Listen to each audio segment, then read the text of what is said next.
किन बना ली आ रहे हैं मकान की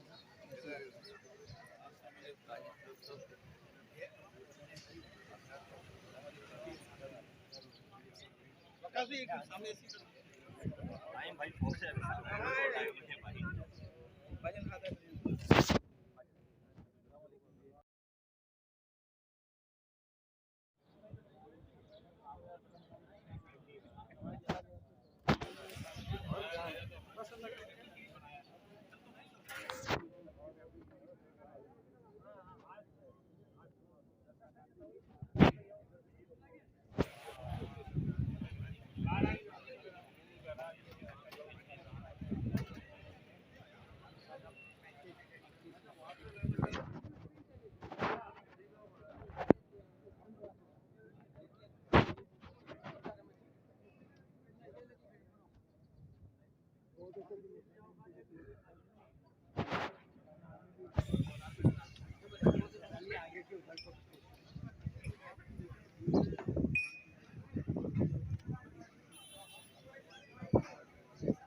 दुआ करें आपकी हमारे न्यायालय के न्यायालय में